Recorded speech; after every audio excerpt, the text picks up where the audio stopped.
X minus 10, 9, 8, 7, 6, 5, 4, 3, 2, 1, 0.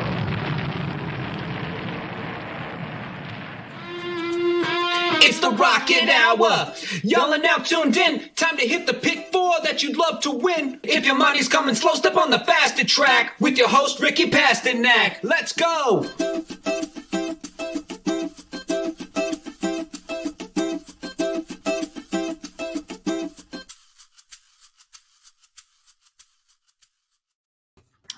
Good morning, everyone. Welcome back to another episode of the Rocket Hour. This is our first Wednesday at Keeneland. We were at Oaklawn Park last week, so it's nice to throw Keeneland into the mix. Aaron, it kind of feels like a little Saratoga, right? You know, having this elite meet on a Wednesday.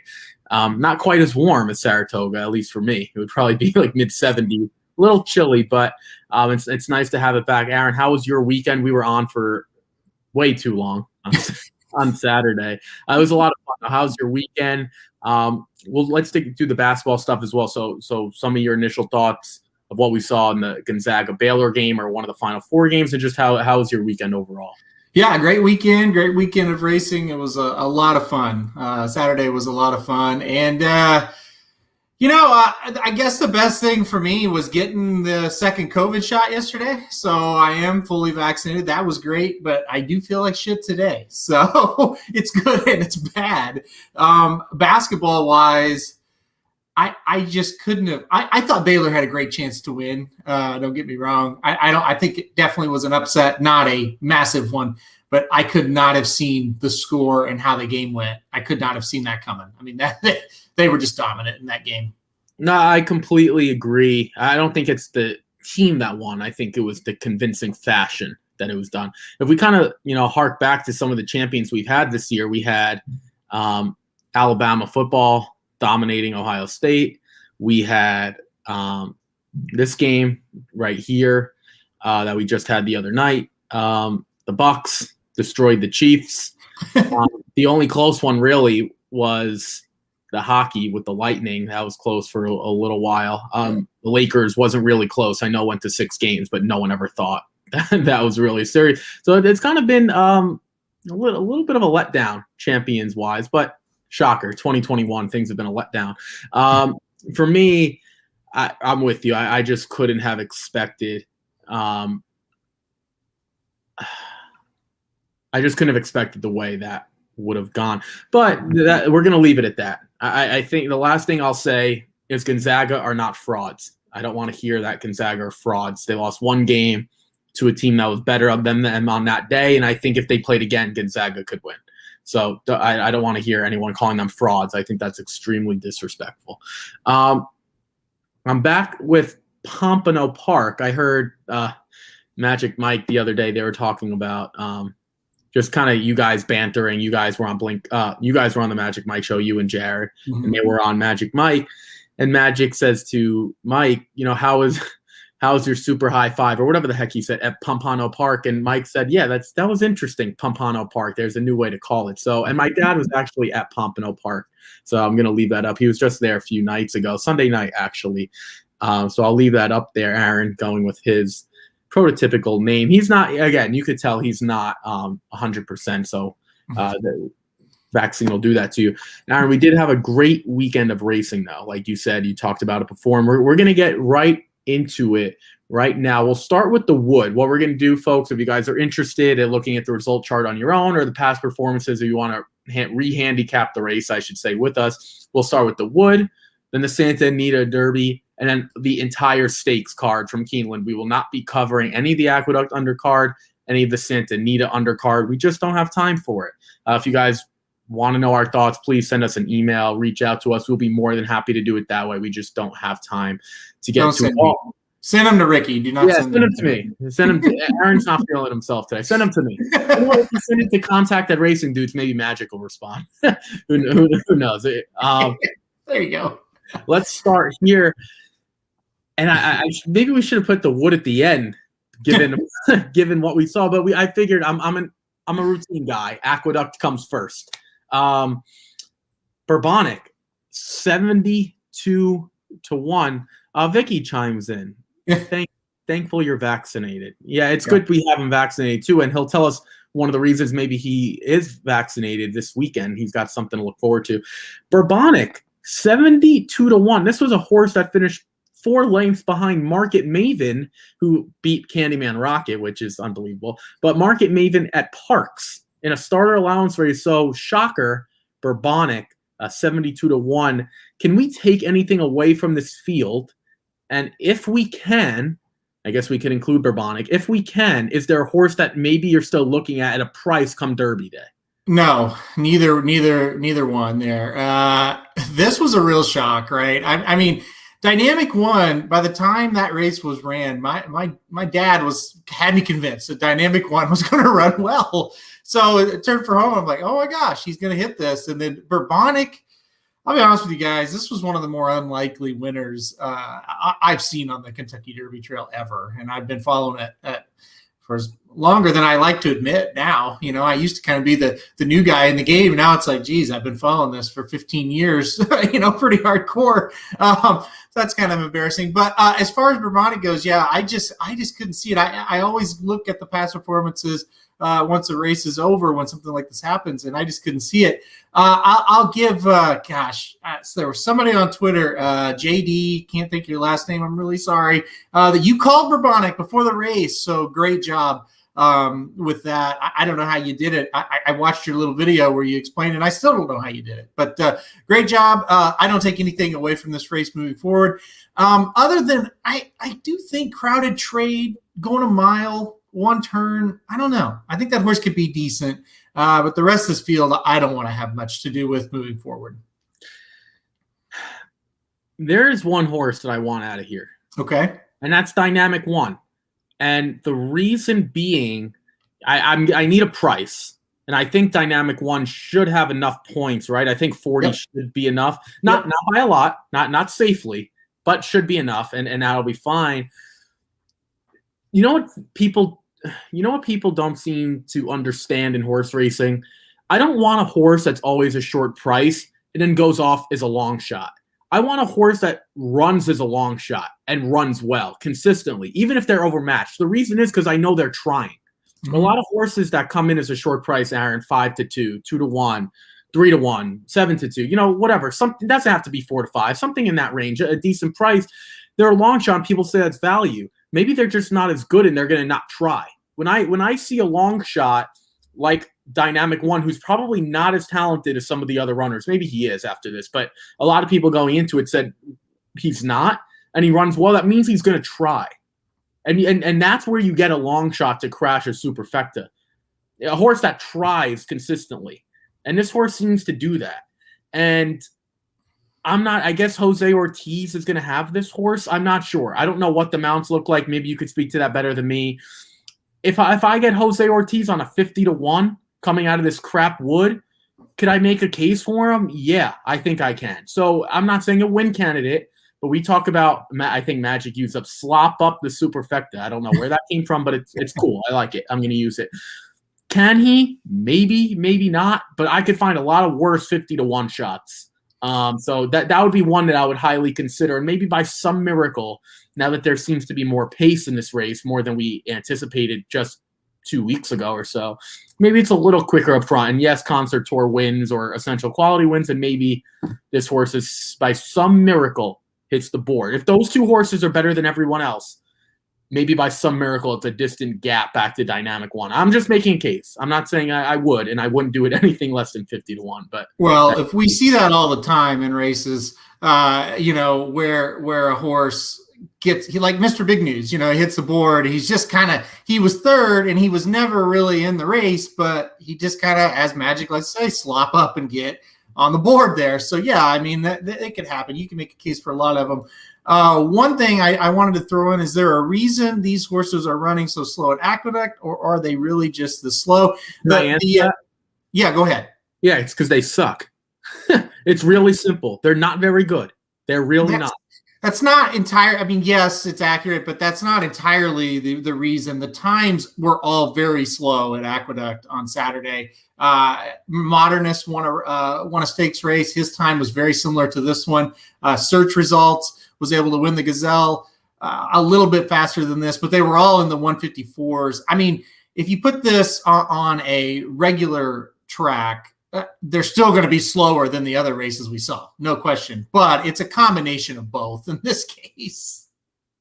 Yeah, I think you're being really, really kind. First of all, what I've said for a long time, those gritty tracks, which is I throw Aqueduct and even Belmont early on because it's cold, Oaklawn when it gets really, really cold, Arlington at some points, those gritty tracks where it's cold, they're going to be slower than the fast, warm tracks. They just are. That's one. And two, I again, Aaron's being kind. I think these horses suck. If you have 72-1 over 15-1 with a lot of short prices finishing 3 through 6 or 7, 6, I believe, that tells me these horses are no good. Mm-hmm. And you know how we knew they were no good? No one liked Wayburn that much, and that was a horse who just won the Gotham. So I think to sum it up, just not very good. We're going to move on to the Santa Anita Derby, and a horse that I actually had in second. Now, I was a chalk-eating weasel by taking Medina Spirit, and then, Aaron, I'll let you get to it. I just wanted to get this point out there. We talked about these horses not being very good in terms of after Life is Good, we don't know what they are. So I should have said more of unknowns. Like Medina Spirit, no one ever would have considered a Kentucky Derby or a contender. And I don't think we ever would have said he's a favorite either, even without Life is Good. But a horse that we should take more seriously. All of a sudden, if we didn't like Medina Spirit, and this is the way I looked at it, if we didn't like Medina Spirit that much with Life is Good, I'm not going to love him now. It's not like you eliminated 5 horses. You eliminated 1. So I said to myself, who's a new shooter? Who's a horse that we don't know anything about? And that's Rock Your World. I'm going to take I took the best of the horses we know about, which was Dream Shake, Medina Spirit, the Great One. We kind of knew those horses. And then I said, who's the best of the horses I don't know anything about? And that's Rock Your World. Anytime I get an unknown and Umberto Rispoli is going to get aboard at 5-1, I'm all in. So I did have this horse for second. Again, I did take Medina Spirit, but I don't think this horse was impossible. I know the odds indicate he wasn't, but a lot of people on social media said, what a ride. I can't believe it. The field wasn't that great. And Medina Spirit ran like he did. He runs first or second every time. Second in a group that contends. So I'll throw it to you now. I didn't think it was impossible to get to Rock Your World. It wasn't rocking my world. No, I was not shocked by this at all. I was shocked by the margin of victory. I will say that 4.5 lengths. I did not see that coming. Or 4.25. So maybe that's kind of a Baylor Gonzaga thing, right? It's like, well, okay, not surprised Rock Your World won. Really surprised he was that dominant. He basically dominated this field. I don't know how you watch this race and say, yeah, I don't really want him next out. I mean, what exactly did he do wrong here? I mean, he took it to him early and he drove clear late. And he earned 100 Beyer speed figure, which is the highest among the active Kentucky Derby horses. 102, right? He got a 102, right? 100. Oh, 100. Okay, so yeah, but 100, 102, either one, highest among the Kentucky Derby, contenders that are active. So yeah, I think he became a big player here. He's got early speed, but he can also be tactical. He showed that in some of his other races. The one question mark was this just kind of a turf to dirt, one time out freak performance, or can he replicate it? Sometimes you see that the first time they get on the dirt, they run well, and then they kind of regress the next time out. But I'm not going to sit here and knock him. I think he's a legitimate contender now. Yeah, you know what? Magic chimed in. Magic always knows when to chime in with the right questions, and this is a good one. As someone who's followed racing for only a few years, can you guys remember a Derby where the post draws were so important? Like this year seemed to be. I couldn't agree more with what they said on Magic Mike. Now, I don't want to quote because I might be incorrect, but basically, if you guys didn't get a chance to listen, basically what they said was because everyone seemed pretty even, and I guess even with Essential Quality winning, we weren't all that impressed. But let's just say Concert Tour goes out and wins. Maybe post position won't mean as much for a front runner who looks to be the best. But what if Concert Tour isn't all that impressive? What if we have some reservations? I think this post-draw is monumental. We talked about Tis the Law. Just don't draw the rail. Don't draw the rail. That's exactly what we were saying not this time last year because we were worried about if we could leave our houses. We were saying that like when September, October, right? Like not October, like right, late August after the Travers, things like that. So I agree with Magic. It's incredibly important. The best post draws are obviously like that. What I say early late pack, which is like 7 through 10. Those are like known to be the best. Drawing the rails the worst, and I think no one's ever won from 17. Right? Is it 17 or 18? No one's ever won from. I think 17. Mm-hmm. Aaron's shaking his head, so I think he's listening to me. 17. 17, right. So you don't want to be on the rail, and you don't really want to be on the outside. It's usually like 7 through 10 or 7 through 11. Like the middle of the pack is the best. So yeah, before we move on to Keeneland's card, do you agree with Matt? I should never move that question. Do you agree with Magic that this post position means more than anything? Or if Concert Tour goes on to win by 3-4 lengths, which he should in a very mediocre field, in a short field, no less, would it not mean as much if he comes into the race as the consensus favorite? I'll remove it just so I can put up another really good comment. And I thought Magic is a good question, but I think Nick Feldman does make an interesting point. What's also interesting, Magic, is now with the new gate, some of the post positions historically known to be bad might not be as bad. I think that's possible. The new gate, it's 20. There is no auxiliary gate. It's just a straight line of 20. They've moved it to where the 1, 2, and 3 hole don't run directly into the rail if they run straight. I think obviously in a 20-horse field, no matter what the gate situation is, it's very important. And to Magic's question and to the point you're making, when horses are evenly matched, little things like this become big. And so from that regard, absolutely. But from the regard of historically, these posts haven't done well in the Derby, we might be able to throw some of that out the window. So I think it's interesting. But it's more of, will the speed horses, draw outside? Will they draw inside? Will they be forced to go early? Can they kind of stalk? That's the kind of thing that's always going to be important, no matter what kind of gate they have. Yeah, we do have to wrap it up and get to Keeneland, but basically the point about the gate, they don't have like the auxiliary gate anymore. They're using like the European style. When did they incorporate that? Like 2019 or something, 18. It's not too long. It's relatively short. I believe last year was the first year they didn't have very many horses. Well, for the Derby, so it didn't really matter. Right, exactly. It's just one gate now. In Europe, they don't use an auxiliary gate. Here in the United States, or North America, I should say. I shouldn't speak for here in the United States, they always attach an auxiliary gate that I think was like 16 through 20 or 15 through 20, right? Something like that. Mm-hmm. No, I don't know exactly what the numbers are, and it's not important, but they used to attach it, which definitely wasn't it was a little bit of a disadvantage. Now everyone kind of seems to be in together. So thank you to Europe, or thank you to Asia, or whoever brought it to us. Thank you, because it's great. It's definitely, it should help a little bit. I don't think it's that big of a deal. It's probably worth one post position. So 20 was probably starting at 21. But nonetheless, horses here in this country are just not used to running that far out. So it definitely could mean something. Yes. Animal Kingdom was not 17. He was 16. Right. Mm-hmm. Yeah. So I don't think anyone's ever won from 16. We have to move on to Keeneland, and we're going to do all the stakes races from Keeneland. I said that at the beginning, and we're still going to do that. I don't lie to you here. I might be incorrect. I might make a mistake, but I'm not going to lie on purpose. I promise. Let's get to the Appalachian Stakes for 3-year-old fillies going 1 mile on the turf, 8 furlong. I think we can keep this short. Once Jouster got the lead, it was pretty tough. Look at those fractions, 24-4, 49-4. Good luck keeping up with this one. Luis Saez on the lead is deadly as well. I think we can keep this short. Jouster was much the best.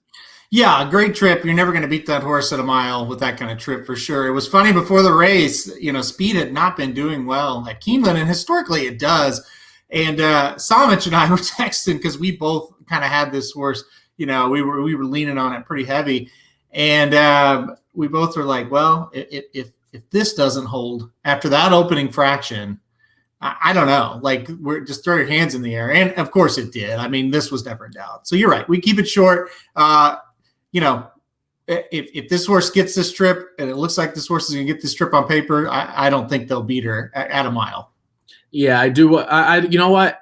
I agree. Everything you said. don't throw out Plum Ali. It was the first for her first race since November 6th at Keeneland last year in the Breeders' Cup. So don't throw that off. This was the race that I thought was going to separate a lot of people, and it did. A lot of people looked at Flagstaff, who was the favorite. Sorry, this is the Commonwealth Stakes Grade 3 for 4-year-olds and upwards. Sorry about that. Going 7 furlongs on the dirt. So a long sprint. I say an elongated sprint. Usually, if it's 7.5 furlongs or less, it's still considered a sprint, whether you believe it or not. 1 mile, 8 furlongs or longer, it now becomes a route, whether you believe it or not. That's just the terminology. Flagstaff was really, really much the best, and a lot of people used Hidden Scroll. I'm so done with that horse. I am so. You know what's crazy, Aaron? I'll still use a horse like Sadler's Joy, but I will not use Hidden Scroll. So, fool me once, that's on me. Fool me twice. Not going to let it happen. I don't know the rest of the term. I'm still 24. I don't know. Close enough. Nonetheless, I'm not using Hidden Scroll again. I'm just not going to use this horse. And I'll still use Sadler's Joy probably down the road, so I'll get made fun of then, whatever. I never will use Hidden Scroll, and I'll never use, who is the Yurton horse? Oh, God, Storm the Court.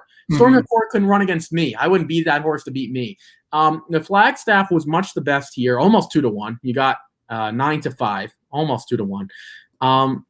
Did you use Flagstaff, or were you trying to beat him also, knowing he was probably going to be what you thought was a vulnerable favorite? Yeah, I definitely used him defensively. I did not think this horse would win just because it had been so long. I thought somebody could get the job done, but I did use Flagstaff.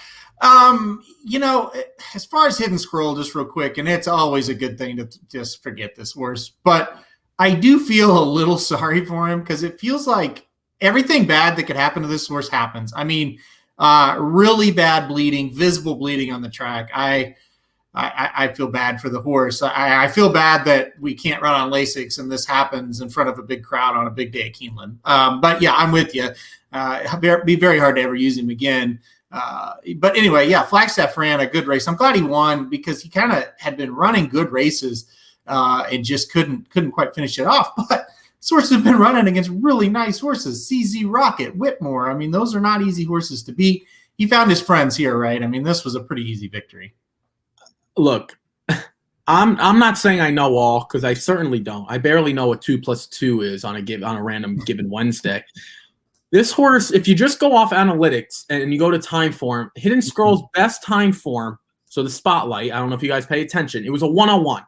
Flagstaff ran a 118. On God's green earth, how is that horse going to improve 17 time form points? Now, I don't know what the buyers were, and to be honest, I don't pay attention to buyers, so I really don't care.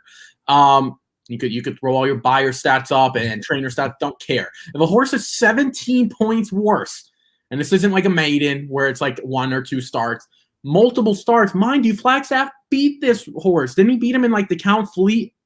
Last year, yep. Yeah, come on. What is the case for Hidden Scroll? Please. What, that he beat someone over a muddy track? I couldn't wait to go on social media and say, oh, Hidden Scroll. Yes, he was bleeding, and I do feel bad for the horse. I'm with you. I am. He beat Royal Daher, an Ancient Warrior, over a muddy track on January 4th at Arkansas, at Oaklawn in Arkansas. Sorry. Why are you shocked that he finished last? I just don't get it. I really don't. And Aaron, we talked about handicapping and ticket structure on this show, which is just as important as anything. Yep. If you were trying to beat Flagstaff, and Aaron, I'll scroll down here, and you could still finish this sentiment off as I'm scrolling down because we do need to move on. But I do want to ask you, why would you take a horse at 2-1 to beat Flagstaff, who's also 2-1? How does that make sense? I was ready to throw my hat out the window when I saw the odds because that doesn't make sense. Right? If you're going to use an attachment rate or something like that, then fine. Or a Hot Creek Hustle, fine. I'm with you. You're going to use a horse that showed he's much worse at the same price? Holy crap. That's why I love this sport. I'm betting against people that don't know what they're doing. Wow. I love that. That was a very good rant. That was very, very good. That's what I'm here for today. But am I wrong? We gotta say this. Breaking news, greatest honor out of the Derby. So there's some breaking news. So there we go. So, okay. So good point. I'm happy we brought that up. Thank you, Magic. Magic's always breaking news to me because he knows I am not the guy to come to. If Magic asks me about if I heard anything, there's more of a chance this water bottle I'm holding up has heard more news because I'm not like that. That's not me. Someone tells it to me and then I react. how does that work now? So number 21 gets the points, right? I guess they just shift it. Yeah, genius. That's how it works. I have no idea how it works. He's out, and they move up. Well, no. I didn't know if it went to like. Have you ever seen a list before when somebody gets taken off the list? We should have had an over/under on this show. How many in the top 20 don't make the Derby gate? Yeah, it's always. I would have put it at. I would have put it at like 2.5. Yeah. So we're at 1. I guarantee you between now and May 1st, because the first Saturday in May happens to be May 1st this year, which is awesome. Yeah. I definitely would have. Would you have taken the over on 2.5? Yeah. Oh yeah. Right. So maybe 3.5 would have been a better line. Yeah. Real quick, do you agree with me though about the hidden scroll thing? Like, if you're going to try to beat Flagstaff, who we know is better, I think anyone should say on paper Flagstaff's better. You're not beating him with a horse that's 0.1 better than him, right? Like, that didn't make a lot of sense. I thought it made a lot of sense to play horses like Special Reserve and Hog Creek Hustle. I agree. I completely agree there. So that, Special Reserve ran well, but yeah, you want to try to beat them with a bigger price for sure. It's one of those things. That was a tough race because you had to play him defensively. You just had to, but you also didn't want to single him either. And then it was just kind of a weird situation. I hated that race overall. I'm with you. Flagstaff and a couple prices. I'm not using Flagstaff and Hidden Scroll. Rebels Romance. Where was Rebels Romance? It was that a UAE Derby winner. Yeah. No. Was that a top 20 also? Yes. Yeah. Okay, so we're already at 2. I should have set the over under at 4.5. Oh God, I would have to lay the juice. So Rebels Romance. This is Magic. Not only is up before 8:30, he's giving us breaking news on the West Coast. This is incredible. This is why his name's Magic. It's not actually, but that's why. All right, we'll keep this up and we'll go back and forth. So Greatest Honor, by the way, if you missed it, Greatest Honor is out of the Derby per Jay Privman. He didn't say Jay Privman, but we know that's who he's talking about. And per Charlie Appleby, Rebels Romance, the UAE United Arab Emirates Derby, skipping the Derby for the Belmont, which is in a month from then. So we have a couple weeks, 2 months from there. Let's get to the Shakertown Stakes. I know Magic and Mike love this race. I'm sure you did also. I think this was the best race of the day, not Kentucky Derby wise, to talk about. Honestly, we can skip the rest of the field. We had Bound for Nowhere and Imprimis going nose to nose, literally. Mm-hmm. Who are you rooting for? And I assume you used both, so I'm not going to ask you that, because it would have been really stupid not to. But who are you rooting for? Maybe from a better price perspective, or who you like, something like that. Anything you could take away from this group? Yeah, this was a great race. The race of the weekend in my book came right here. And I was rooting for Imprimis because I had Imprimis on top and bet that horse to win. Of course, Bound for Nowhere gets the job done. But, you just shrug it off because, Imprimis ran as good as you could possibly run. If you bet this horse, he got a perfect trip, right? I mean, there's just no excuse. You just got beat by Bound for Nowhere, who ran fantastic. These two horses were fantastic. I loved it. I mean, you always are mad when you lose and it's that close, but at the same time, I'd rather lose like that than one that gets stopped or doesn't get the trip you think, or just doesn't fire at all. Horse fired and gave us every shot and just got beat by a better performance that day. This is where I call it. This is the definition of a winner's race. And what I mean by that is if you're a fan, you won. You saw a great race. If you're neutral, you saw a great race. If you lost, you couldn't say it's if you're Imprimis. If you're the critical way, you weren't really close. But if you had Imprimis and you lost, you can't say that, right, to your point, there was a reason. He just wasn't good enough. And he lost to a horse that's exceptional at Keeneland. You can see his last race was July 11th here at Keeneland. So this is what I call a winner's race. Yes, even the losers won to me because they saw a great race. And it's not like you couldn't have predicted Bound for Nowhere was coming from the clouds. This horse is a Keeneland special. As Vicky says, what a race. I agree. How much do you think breaking through the gate took it out of Imprimis? I'll be the guy and say I don't think that much. And here's why. A horse that's this good, like, it's hard. It's hard. I'm playing devil's advocate because when you lose by a nose, Aaron, anything could make a difference. I twist this bottle cap off wrong. that's a difference between me spilling it and like, like I don't know the analogy, but it's so close. Anything could make a difference. Like if he got bumped, like everything makes a difference, right? But what I'm going to say is a horse, and these horses that are this good, especially these two, I think they could quickly realize, crap, I broke through the gate. Someone did it at Saratoga, quickly broke through the gate and like, all right, I got to revamp. If this is maiden claimer, Arkansas bred, all right, then the horse is done. Or New York bred. I shouldn't even make fun of Arkansas. Someone did it at Saratoga. Oh, God. Was it Serengeti Empress? Lady Eli. No, this past year. Oh, this past year? Was it Serengeti Empress? Maybe not. I thought someone else broke through the gate and still ran a fantastic race. Someone, if they know off the top of their head, maybe it wasn't. But yes, it probably took something out. Is it the difference in winning? I'm not going to take that away from Bound for Nowhere. I won't do it. Being the fact that Bound for Nowhere was 9th. So it probably did make a difference, Vicky, but I'm not taking anything away from Bound for Nowhere. Like you said, when it finishes by a nose, Vicky, it's, you probably, but the problem with it is the horse ran so well, and it's almost hard to imagine that horse would have ran even better. And that's kind of why it didn't bother me. Like if the horse, gets beat 2-3 lengths in that spot, still runs well. It's like, man, that gate, that took it out of him. But gosh, I can't see how he would have ran any better. So yes and no, I guess, is the weird answer that I'm giving. No, and you know what the crazy thing is? It's almost like the college basketball final, where it's like if you're Gonzaga, you put your head on the pillow, and it's like we lost by 15 and we weren't close. I'd rather lose that way than lose like UCLA lost when it was like a buzzer beater in overtime. It's like, all right, this is how our seasons ends. This is it. If you're Gonzaga, it's like we just weren't there. So if you're in Primus, it's like, yeah, maybe could have won, but it's just I'm not. I'm not taking anything away from Bound for Nowhere. That's how good that race was. Yeah. We have the Central Bank Ashland Stakes, Grade 1. I was wrong. Here I am coming on. I'm admitting I was wrong. Unlike everyone else in this sport who has to find a reason as to why they were wrong, I was wrong. I didn't like Malathot. Still don't love her, but I definitely have a lot of respect for her, and I think she's definitely a contender. I don't know what this group was necessarily. Simply Ravishing was dreadful. I want to throw this race out. That's what I took away from it. Not that Malathot's not good, because I never thought she wasn't good. I just didn't think she was as good as people were hyping her up. But Simply Ravishing, I'm a little concerned here.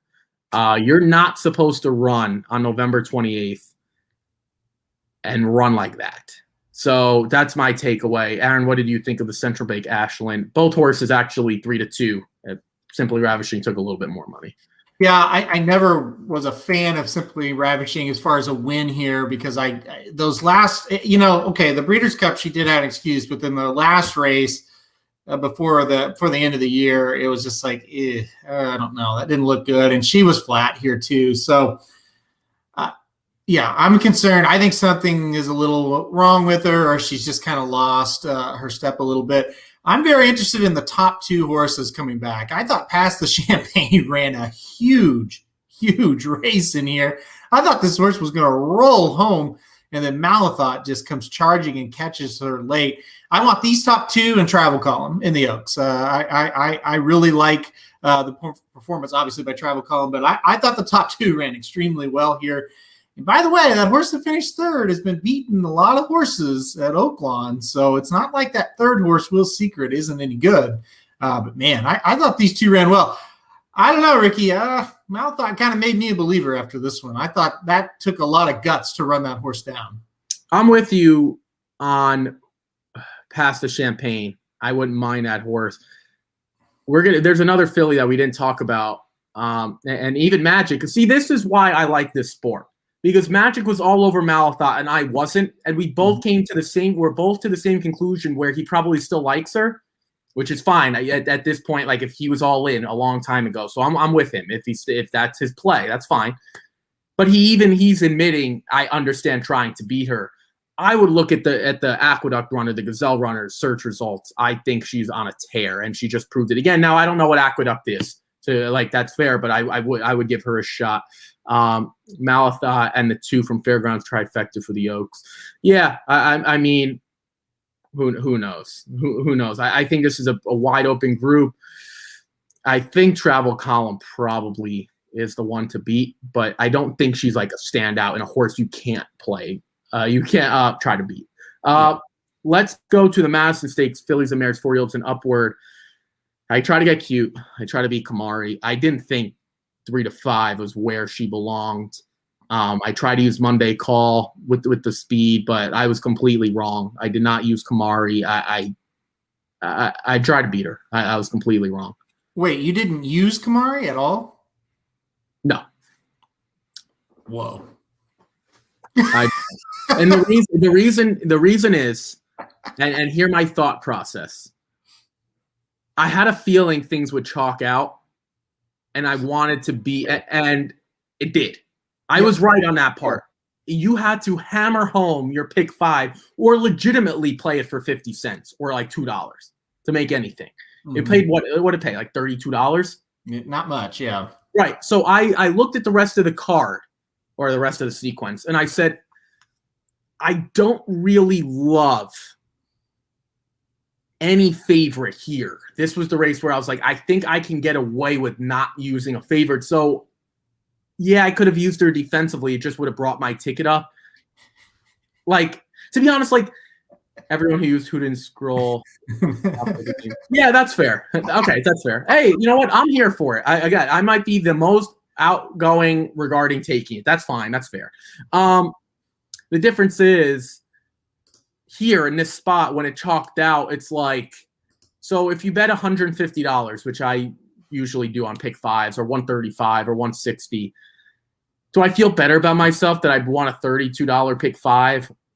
Or do I just say I lost the $160? Like, you have to ask yourself that question. And for me, I was willing to do that because Kamari I knew would be a short price. And this even validated the fact that she only won by less than a length and she did it 3 to 5. So I'm not even that upset. So I don't care. Aaron, what did you think? I'm sure you used her, which was smart. But I don't think she was a true single, personally.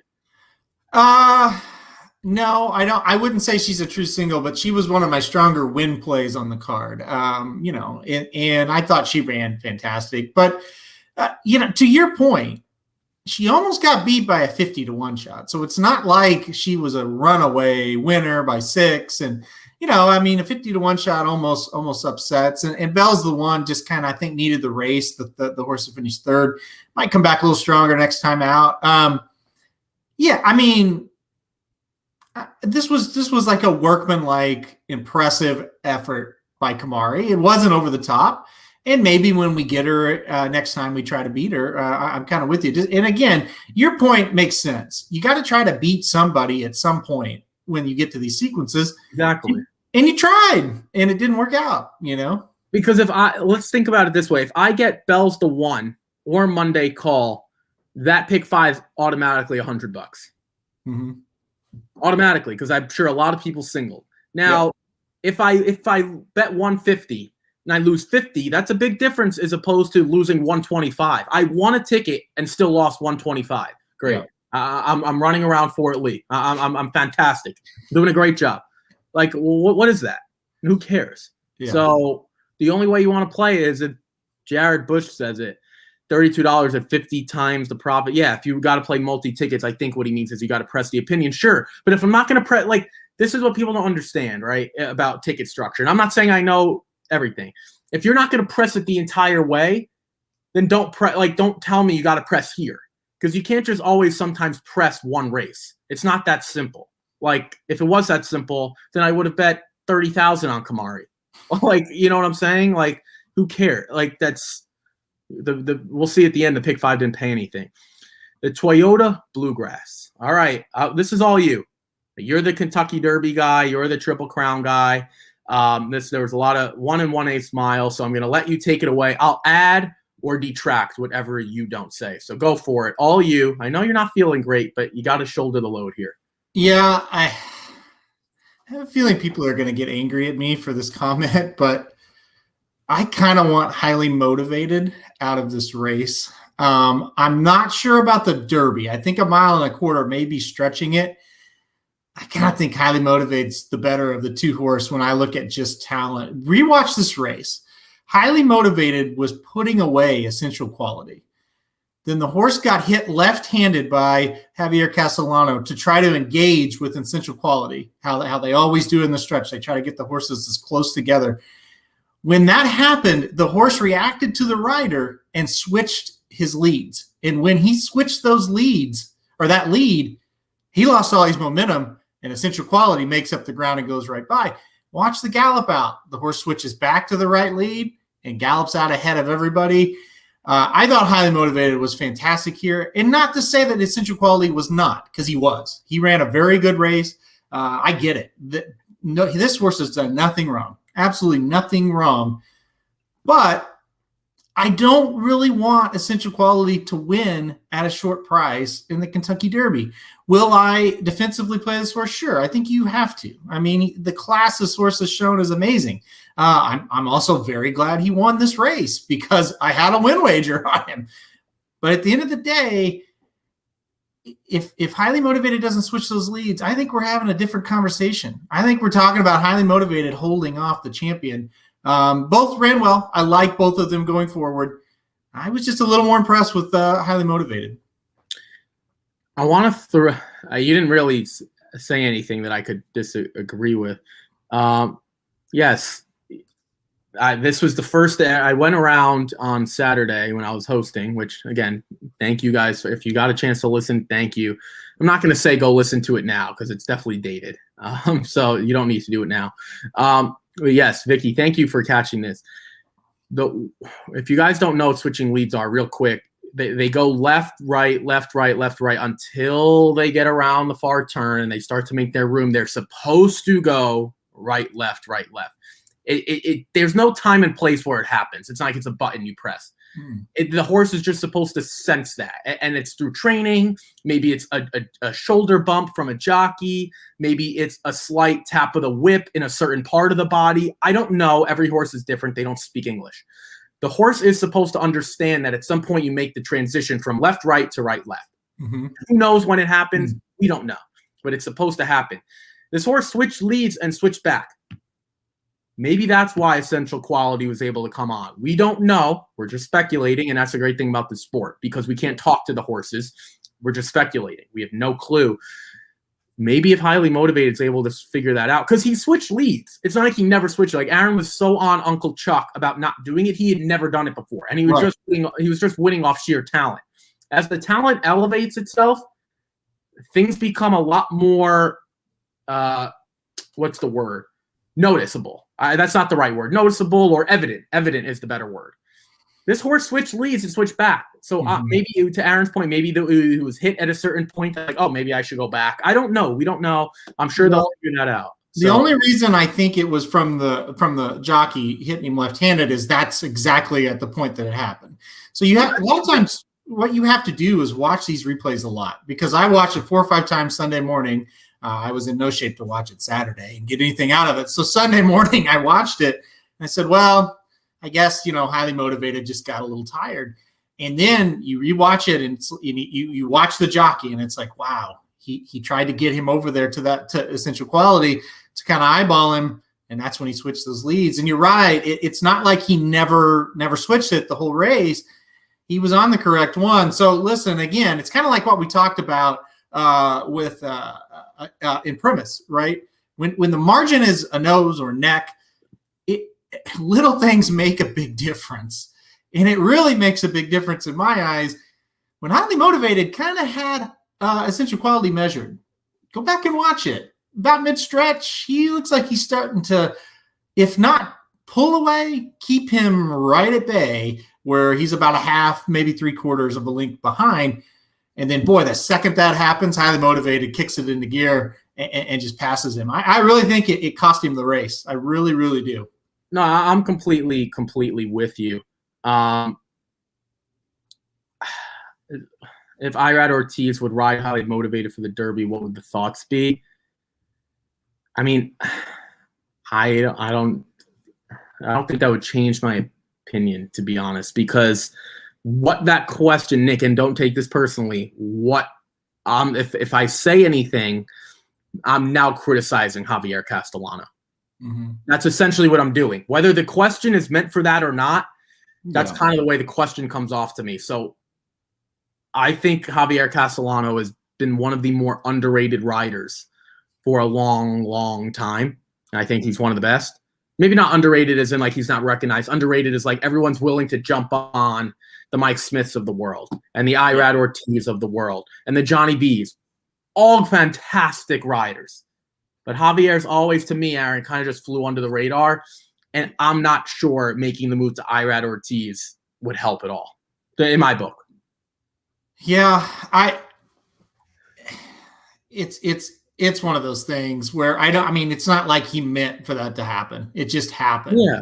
And it does, to Nick's point, it does look bad on the rider, but I don't really think, in his mind that he thought that would happen. So it really wouldn't change my opinion either.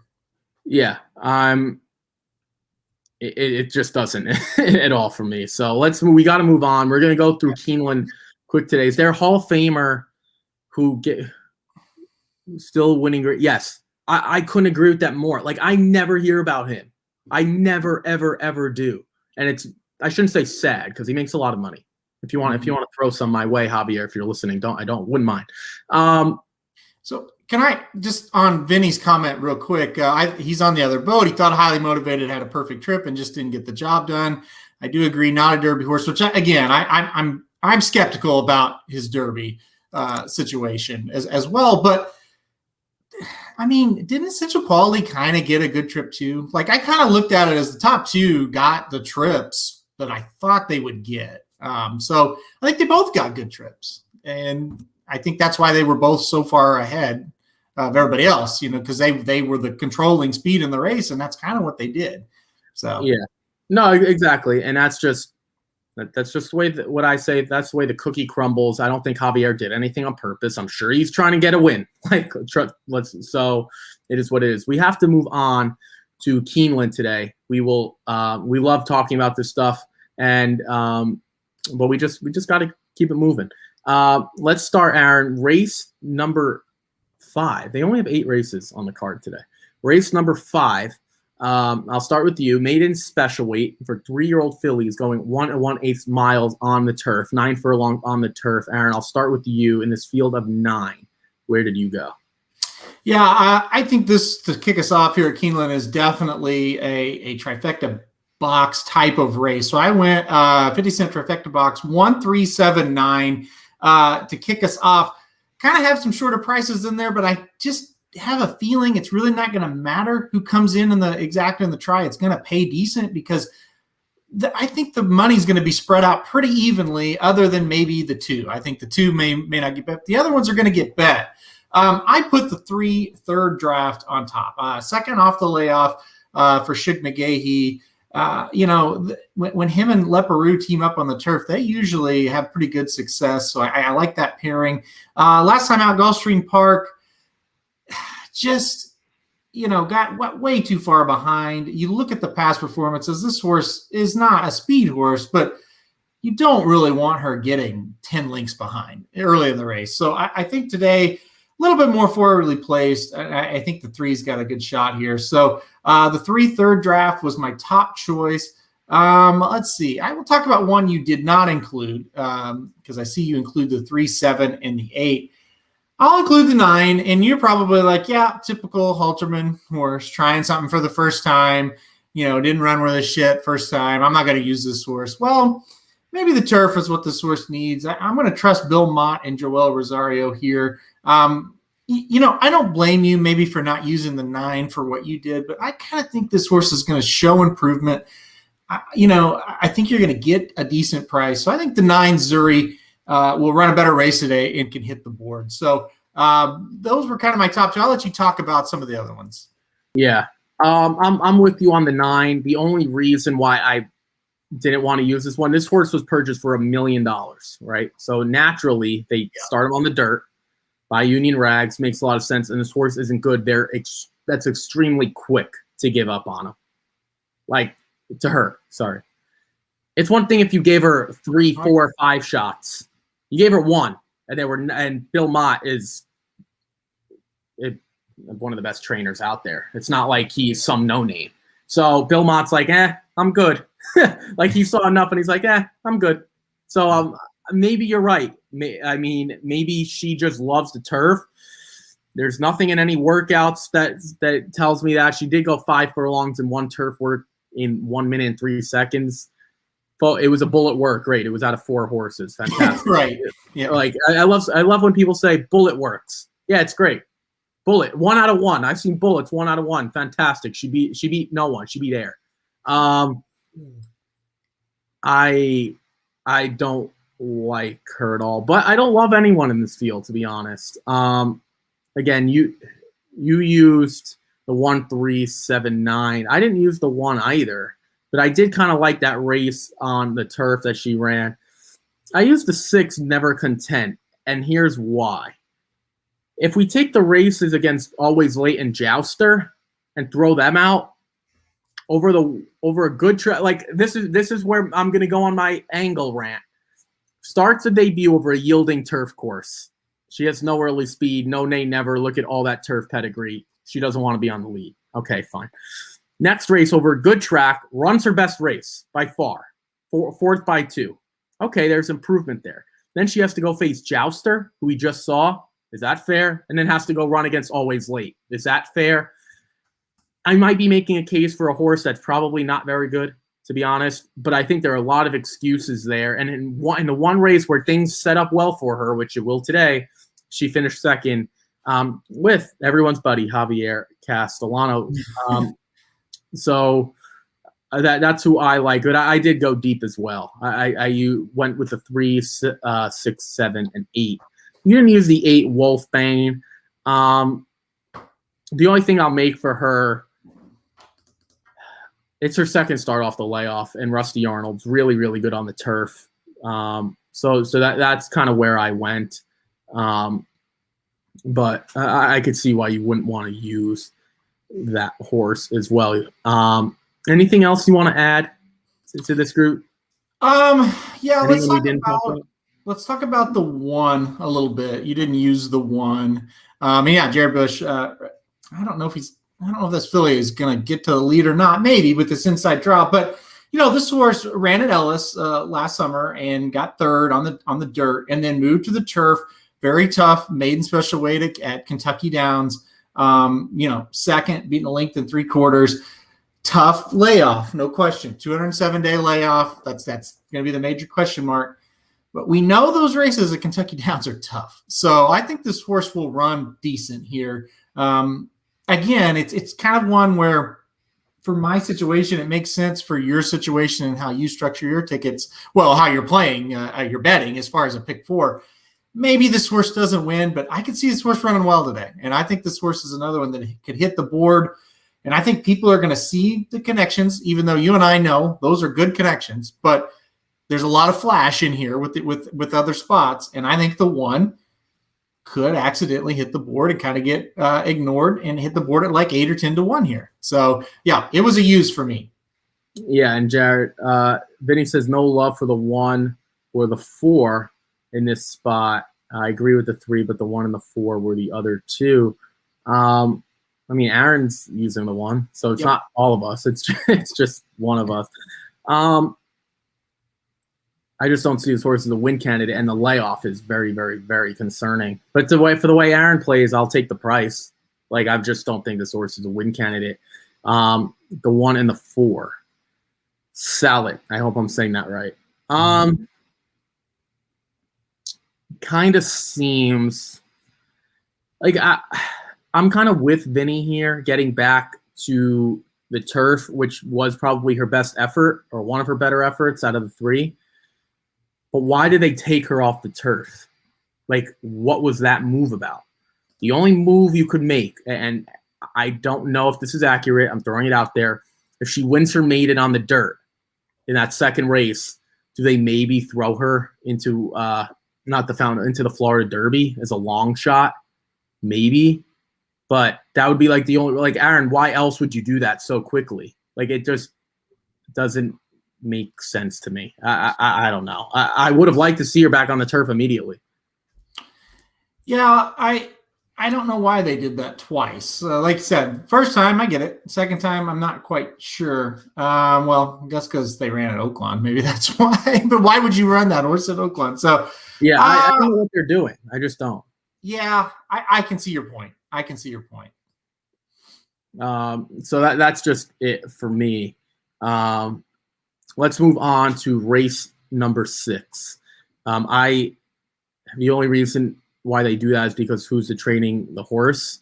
Well, I'm not going to come on here and say who's training. If you guys want to look that up and have your own thoughts and opinions, then you can go for it.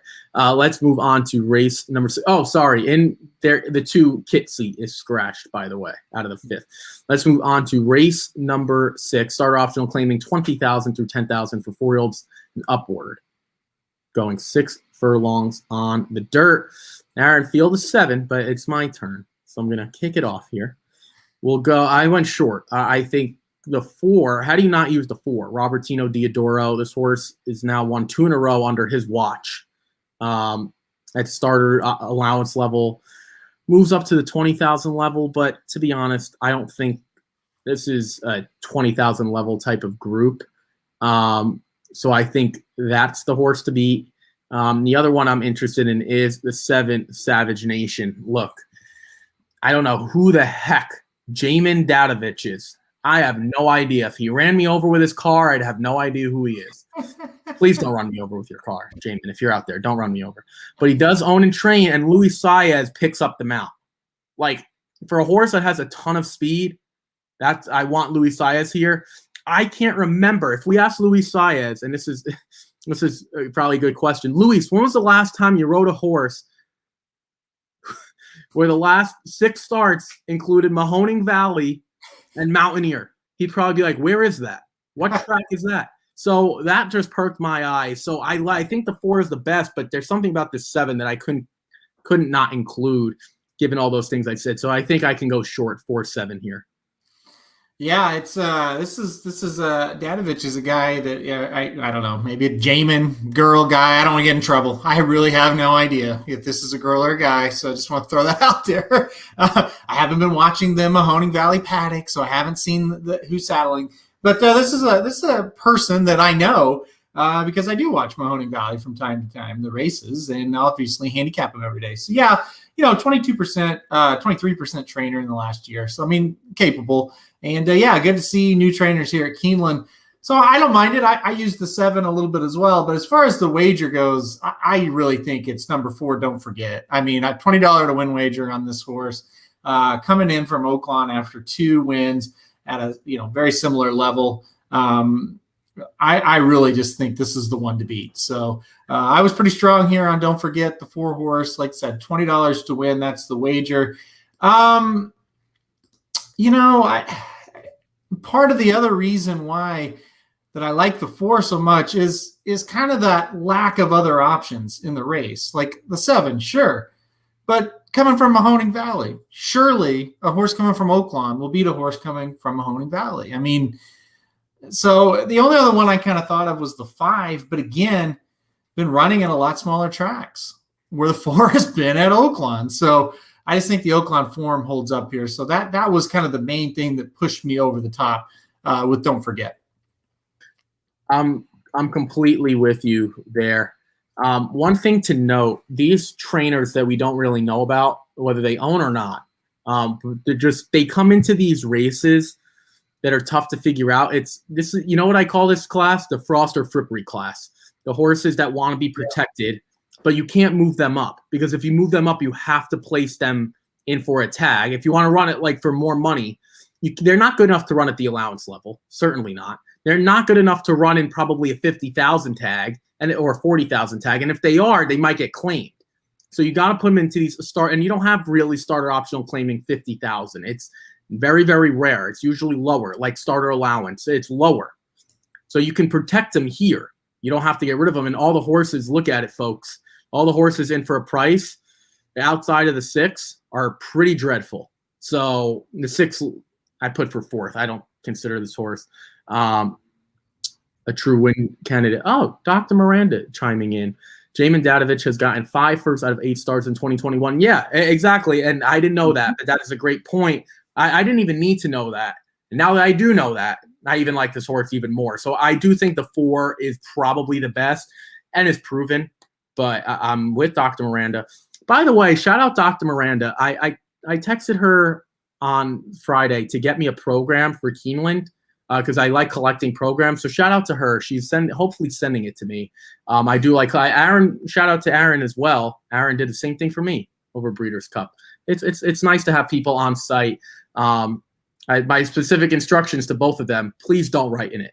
Please don't write in it. I like them in pristine condition. So shout out to Dr. Miranda for that stat and for helping me out with that as well. I think they're cool to collect, especially the big days. If it's a Wednesday Keeneland, not interested. Aaron, your turn. Race number 7. Allowance for fillies and mares, 4-year-olds and upward, going 1 1/16 miles on the turf. We do have a few scratches. We have Loving Moment, the 6, and the 7, Naomi Broadway, are out, along with the 14, 15, and 16. Those are also eligibles. If you guys were interested in Loving Moment and Naomi Broadway, please take that conversation somewhere else. Those horses stink. Aaron, I'll throw it to you here. We have an AE that draws in that really needs to be considered, but we also have some originally scheduled horses that need to be included as well. Yeah, I see you went 6 deep here, and I think you chose the right race to go deep because this is a mess of a race. Should be a very good betting race, though. There are some good horses in it. I don't want to talk down the horses. It just seems very evenly matched for me. So you go 6 deep. I'm definitely going to go trifecta box here. I went 1, 8, 11, and 13. So 1, 8, 11, 13 trifecta box. I went on top. I went to the 8 in a hurry. This is another Shug McGahee, Julian Leparoux horse who was coming off of a second race, off of a layoff, ran decent at Gulfstream Park, got that race under her belt, and now stretches out in distance a little bit and should be a little bit more ready to go. So in a hurry was top choice for me. I went with the 11 Pocket Square. Second, and it's one of those situations. You got Chad Brown, you got Irad Ortiz, you got a horse coming from your first race in the United States. Nobody does that better than Chad Brown. So even though you can look at it and say, well, we just don't know a lot about this horse, which is definitely true, we can trust the connections, and we can also trust the owner, Judd-Mott Farms. They know where to spot these horses. So this horse was a Group 3 winner in 2019. Only one race in 2020, obviously a long layoff, but that doesn't seem to bother Brown horses. So I thought Pocket Square was definitely one I had to use as well. So those were my top 2. You used which I can't blame you. I just thought at a short price, how many closers do I want? That's kind of where I was, because Aaron talked about the speed. I always equate Kentucky to speed, because whether it's Churchill Downs, Ellis Park, just real quick, I may have typed that in wrong. I did not use tune. It's 1, 8, 11, and 13. So I will definitely change that right now. 1, 8, 11, 13. No 3 for me. Okay, so So what I was gonna say, I guess I could still say if you like tune. I just don't want that short of a price on a closer when I'm going to use, to Aaron's point, a horse like Pocket Square for Chad Brown, who's probably also going to close. Like, how many closers are you going to take at a short price? I feel like you got to beat someone, and I want some speed. That's where a horse like the 13, More Than Unusual, comes in for Flo Giroux. This horse showed speed last time out, can handle this distance. Brad Cox only had 2 runners on opening weekend, which was a little shocking, to be honest. Not that I'm saying he should have more. It's just like you think of Brad Cox, you think of this meet. And Flo Giroux still doesn't have a winner. 0 for 7. Not that it's a lot, not that it's a big sample size, but you would just figure that Flo, for how good he is, would have one. And I'm sure he'll rack up 1, 2, maybe 3 today. Who knows? And he's got a great shot, this horse.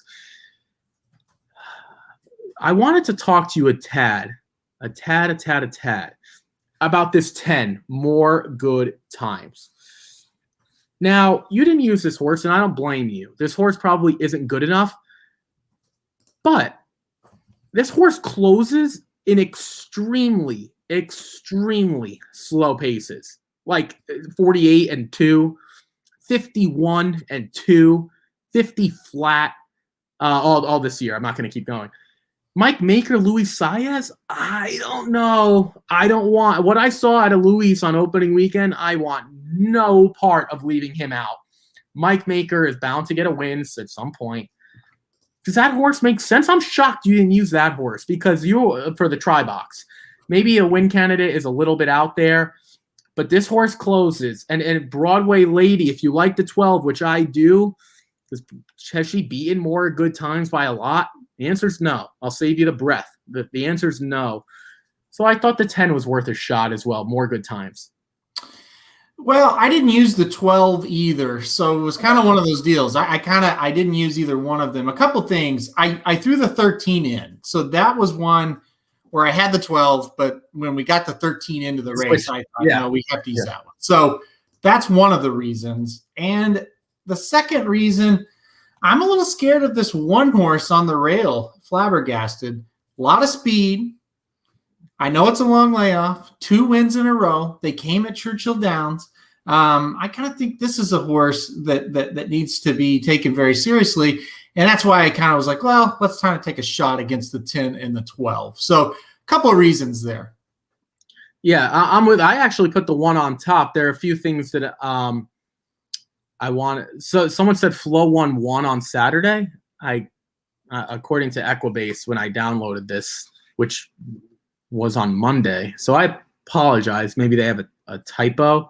If he did, I do apologize. I'm not. Yeah, he won on Joe Frazier. I think that wasn't that a Brad Cox horse? Yeah, that was the 5th or 6th race, I think, on Saturday. Yeah, right. And that was the 6 horse. It was a decent price, wasn't it? Like $20. Yeah, the Brad Cox ran 1-2. Joe Frazier was the bigger price. Warrant was okay. So I apologize. Equibase is wrong, and I could. Yeah. Okay, I apologize. I could even show it to you. I don't mind. I literally look. I'm just looking at. So I apologize. The 1 is scary, really, really scary. This horse seems to be getting better. I don't know what the layoff's going to do to the Uncle Mo, to this Uncle Mo filly, but we know Uncle Mo is screaming distance. This distance isn't an issue. She's already proven it. $350,000 purchase, maybe not looking so bad if she can progress as a 4-year-old.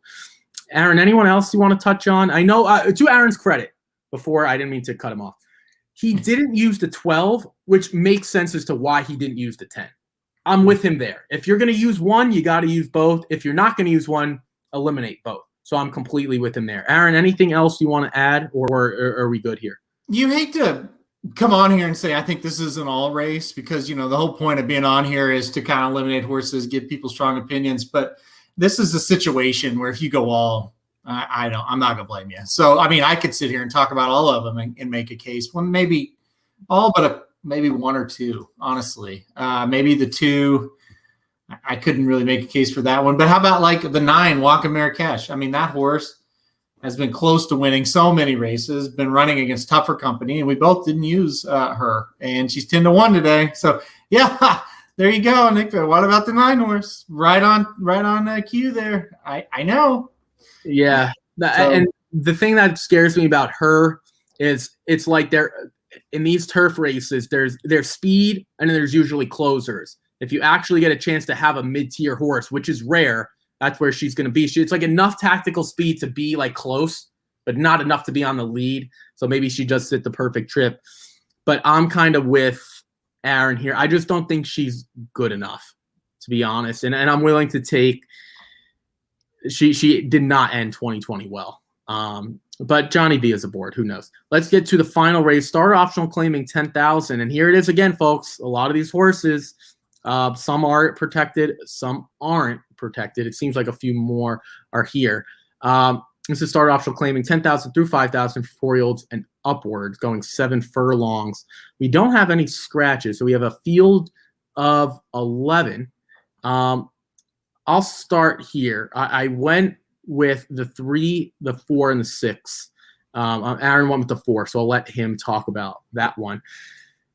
Again, I'm going with this Mahoning Valley thing. I don't know. Maybe I'm wrong. Maybe I'm right. Who knows? But this horse seems to just run well. Like 26 out of 51 races in the money. Sure, I'll take that shot. I think Miguel Mena is more than good enough. The other one is the 6, Ike. I think I'm saying that right.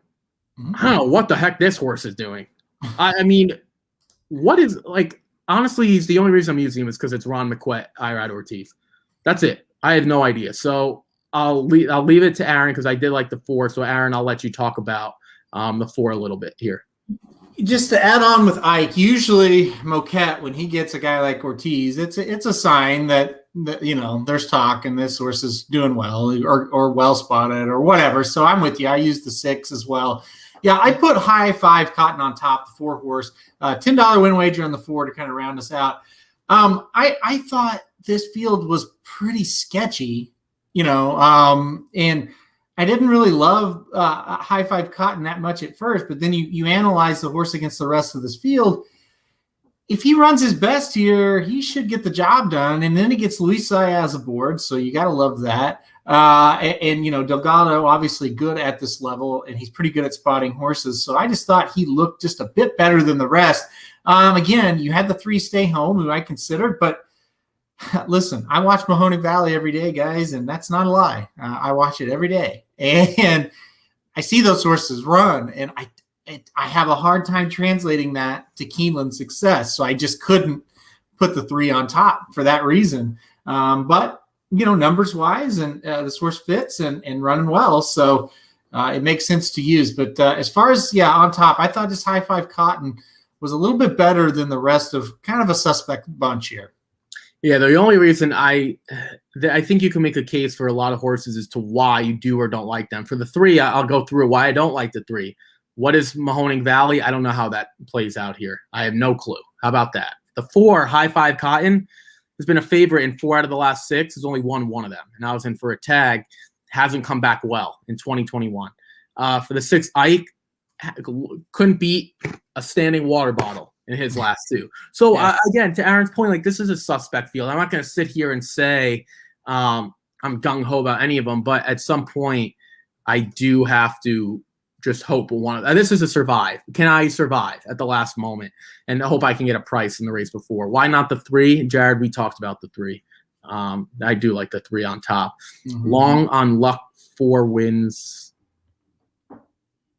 Who's long on luck? Long on luck is the 1, plain 1. Oh. Yeah. Oh, he says 4. Okay, long on luck. Yeah. You want to talk about that horse? I actually prefer the 1A. I'm the same. I like the 1A. I actually put the 1A in 4th. And the fact that, we're talking about these kind of horses, it kind of makes you realize it's like, this field isn't great. The plain 1, been running at Turfway on the synthetic, sucking.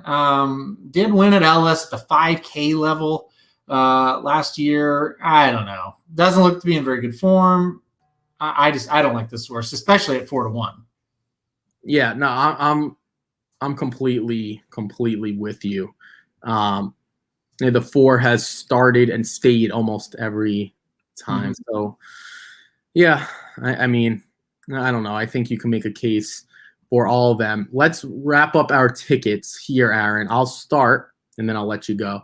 I went with 3, 7, 8 in race 5, with 4, 7 in race 6, 1, 8, 10, 11, 12, 13. Yes, I used 6 horses. And then 3, 4, 6, that's $54. And I think even with 3 short prices at the end, I think this thing could pay. Aaron, I'll throw it to you. I think we can make some money here with this one. Yeah, I think so too. It's a very good betting card. Race 5, I went with 1, 3, 7, 9 trifecta box. I just think whoever comes in the number there, it's going to pay decent. This is a very evenly matched race. Pretty good horses. Race 6, $20 to win on the 4. Just think that it's that horse's race to win or lose. Show up with the race, should win. Race 7, 1, 8, 11, 13 trifecta box. We'll say that again because it was wrote wrong earlier. 1, 8, 11, 13, wide open race. And then $10 to win on the 4 to round it up, $54. So we both are investing $54 today. So that's going to do it for us today. Again, great show. We were able to keep it to 1 hour 15, which is pretty impressive. I know Aaron's not feeling great. We do have a special guest tomorrow. Aaron, should I reveal who it is now or should I wait? I think I should wait. I would reveal it if it was me, but Oh, you are. well, yeah. So you could hype up who's coming on. That's fair. All right. We have Rachel McLaughlin coming on tomorrow from Indiana Grand. I didn't tell her that I was going to promote it. But Rachel, if you are listening, please, I know you'll be on. I asked her to come on 10:30 so we can walk through a few different things. Rachel does a fantastic job at Indiana Grand. Yes, Aaron, drink a lot of water. You need it. Yeah, she does a fantastic job there, and she's their meet I think begins next Tuesday. Yeah, the 13th. 13th, right, next Tuesday. So she's going to give us some insight on what they're working on. She's also going to handicap Keeneland with us tomorrow as well. I even told her, Aaron, I was like, you don't have to come on here and handicap. She's like, what do you mean? That's part of the sport. I want to come on here and handicap. So I was like, that's great. Magic, yes, we did. I reached out. She was more than happy to come on. She said, what time do you guys do it? And I said 11 a.m. And she goes, all right, I'll get myself together. And I was like, this is exactly why we want her on. We're going to test her. So yeah, she's going to actually come on our backstage here at 10:30 so I can walk, not walk through things with her. What is there to walk through, Ricky? Well, no, just so A, I don't say anything improper, and B, this is a well-worked show.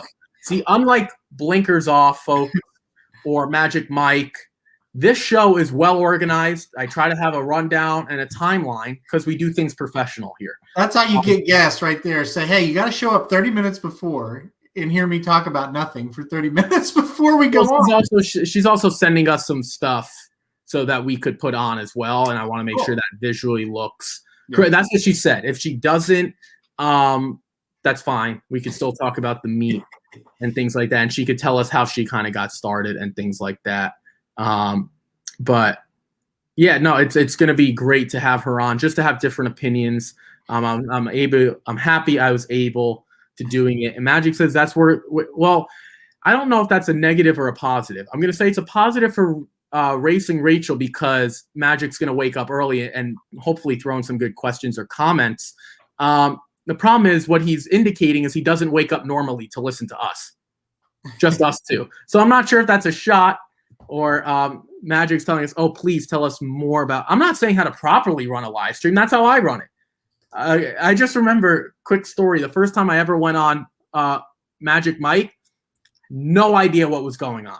They both showed up 30 seconds before. I had no idea how the sequence was going to work. I had no idea what races I was covering or what order we were going in. I knew nothing. All I knew was we were covering the late pick 4 at Belmont. So maybe that was on purpose, just messing around with the new guy. But I don't do that. I'm not going to do that to a professional like racing Rachel. So yeah, she will be on tomorrow, which I can't wait for it. Aaron, I told Aaron, and he was really, really excited as well. We love doing this, just us two, but it is nice to freshen things up. And more importantly, she's going to tell us all the great things that Indiana Grand has going on. And Aaron knows this better than me. Mm-hmm. Having a quality track like Indiana Grand during the week is great because their pools are fantastic. Like Saratoga, Belmont, Keeneland, they don't all run during the week. Belmont, I don't think even runs on a Wednesday, and Keeneland's only a couple of weeks. So it's nice to be able to focus on those tracks. So it's nice that we're going to have her on, and she's going to tell us all about it. Magic goes, flying by the seat of our pants is the style. We've never met beforehand. Well, that's fair. That's a Magic Mike style. Unfortunately, I didn't know that was the case. I didn't even know, Aaron, that they were going to show up late. Like, I thought you would figure, like, hey, by the way, we come on at 10:58. Like, oh, like I was sitting there for like 20 minutes waiting. Mind you, I didn't even have the login or access to get backstage. I had to be invited on, so it was thanks for that, Magic. Appreciate it. Yeah, so that's gonna be tomorrow. And then Friday, we'll preview some stakes action. So everyone, thank you guys for tuning in today, Wednesday, April 7th. Good luck if you're playing Keeneland today. Any other tracks as well, let us know. Give us a shout out. Don't do it to Aaron. He's not feeling well. He may or may not come back snarky. Do it at contact@Racing Dudes. Hopefully Magic picks up that email. Without further ado, we will see you guys tomorrow at 11 a.m. Highlighting Keeneland, Racing Rachel. Again, Rachel Mclaughlin will be on with us, and she will be the star of the show. I promise I'll shut up. So Aaron and I will kind of just let her take action there. And that'll be our Thursday. So I can't wait for that. Again, 11 a.m. tomorrow. Good luck. Stay safe. Stay healthy. And let's try to catch some tickets and start the week off well. Take care, everyone. We will see you guys tomorrow morning.